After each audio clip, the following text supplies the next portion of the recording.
L'apprentissage par l'erreur est une pratique courante dans la vie personnelle et collective. Cependant, lorsqu'une erreur cause des dommages irréparables, il est difficile de tirer des leçons de l'expérience. Dans cette vidéo, nous allons voir si une catastrophe liée à l'intelligence artificielle est nécessaire pour que nous prenions au sérieux la menace que représente l'IA.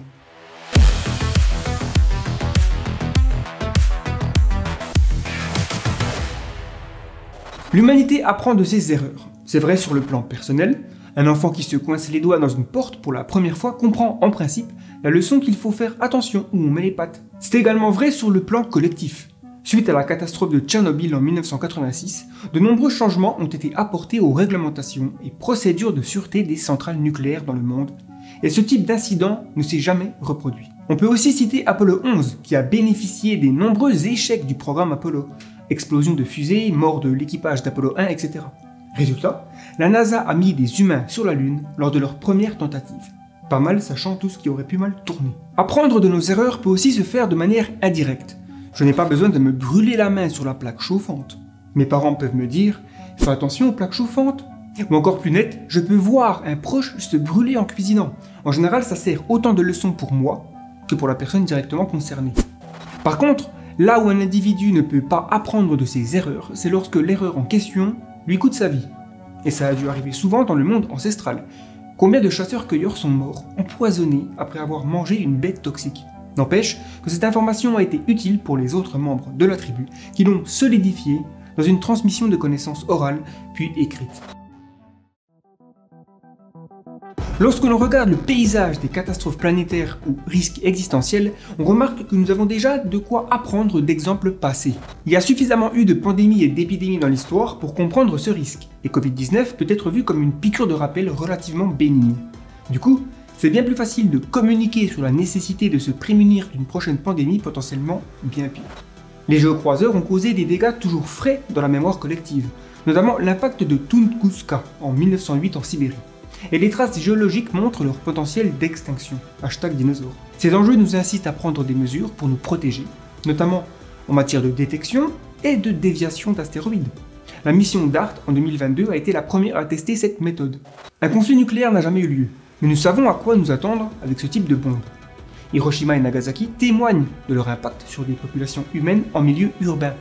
De plus, certaines erreurs se sont produites, comme la crise de Cuba en 1962 ou la fausse alerte stoppée par Stanislav Petrov en 1983, qui nous ont permis de bien nous faire dessus, pour ensuite renforcer la sécurité, la coordination et les contrôles. Donc tout le monde s'accorde sur les conséquences désastreuses d'un conflit nucléaire.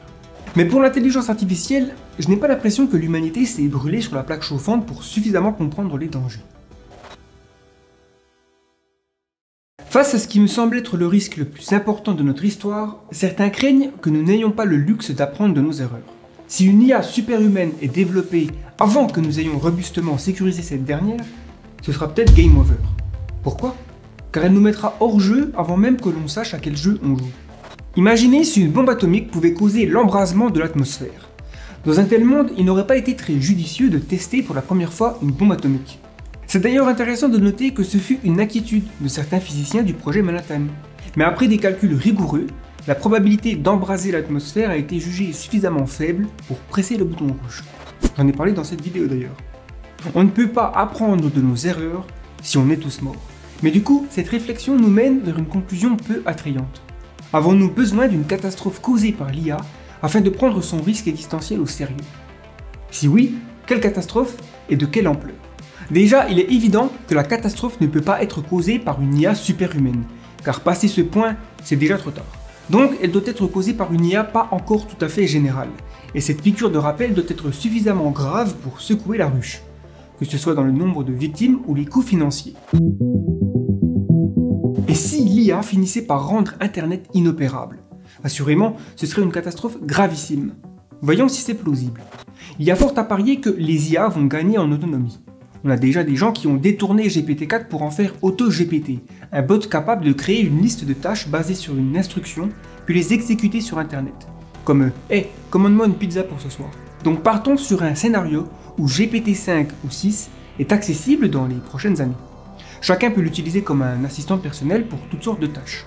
C'est devenu une alternative, voire un remplacement à la recherche Google traditionnelle. Le genre de scénario que j'ai exploré dans 3 vidéos sur le futur de l'IA d'aujourd'hui à 2050.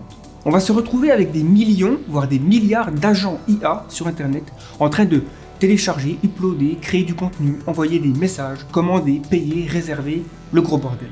Et tout cela pourrait à terme entraîner une série d'actions menées par une ou des IA qui feraient tomber Internet. Et pas besoin d'y voir de la malveillance de la part des IA. Je vois ça plutôt comme un accident, une conséquence inattendue d'une tâche ou requête. Alors je ne vais pas vous dire exactement comment détruire Internet, déjà car j'en sais rien, mais aussi parce que ce serait irresponsable de ma part de balancer un info hasard comme ça. Je ne suis pas un super vilain de comique. Internet est un système décentralisé et distribué. Il n'y a pas de point unique de défaillance qui pourrait causer une panne mondiale. Mais il est clair qu'Internet n'est pas invulnérable. Il y a moins de 1000 Internet Exchange Points, un bâtiment où les réseaux Internet se connectent pour échanger du trafic entre eux. Si plusieurs de ces bâtiments étaient touchés par une panne simultanée, Internet cesserait de fonctionner dans une ville, voire une région entière. La résilience distribuée d'Internet repose également en grande partie sur les kilomètres de câbles tout autour du globe, dont certains au fin fond des océans. Et l'Internet par satellite offre une autre possibilité d'accès qui semble robuste. Mais là aussi, à quel point est-ce piratable ? La véritable menace viendrait plutôt de l'intérieur du net, à travers des attaques bien connues des pirates, les DDoS. Une attaque informatique dans laquelle un grand nombre de périphériques connectés sont utilisés pour envoyer simultanément des demandes à un serveur ou un réseau, le surchargeant et le rendant inaccessible. C'est comme si des milliers de personnes essayaient d'entrer dans un magasin en même temps, empêchant les clients légitimes d'y accéder. Ou encore le BGP hijacking, qui consiste à prendre le contrôle du protocole de routage BGP, Border Gateway Protocol, et détourner le trafic Internet pour perturber le fonctionnement de services en ligne. Si des pirates informatiques humains peuvent faire des attaques DDoS ou BGP, ce sera un jeu d'enfant pour des IA. Et elles pourraient le faire à une échelle des milliers, des millions, des milliards de fois plus large. Bref, une cyberattaque généralisée rendant Internet inaccessible sur toute la planète est un scénario loin d'être irréaliste. Et si cette catastrophe était causée par des IA autonomes, ça ne passerait pas inaperçu. Dire qu'Internet est important dans le fonctionnement quotidien de la civilisation est un euphémisme. La majorité des gens dépendent d'Internet pour travailler, que ce soit de manière directe ou indirecte.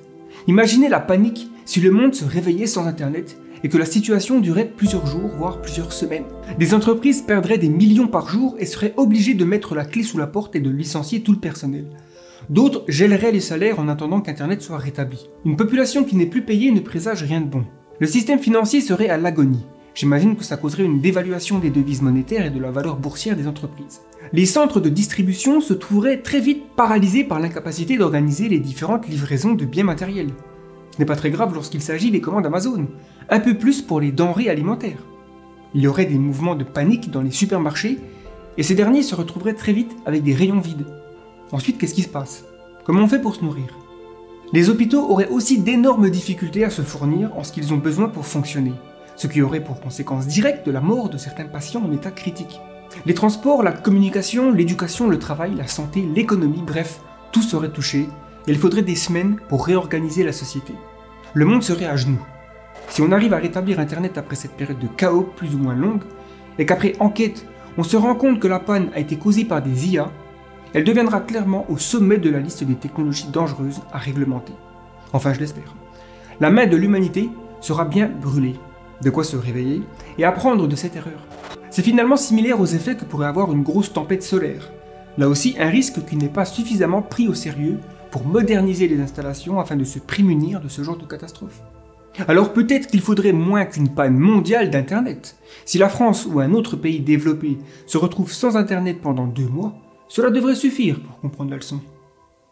Je profite de votre attention pour vous demander votre aide. Nous allons réaliser un court-métrage de science-fiction d'ici à quelques semaines et nous lançons actuellement une campagne de financement participatif sur KissKissBankBank pour concrétiser notre projet. Il s'agit du prochain épisode de la série Chroniques de demain. Voici le pitch.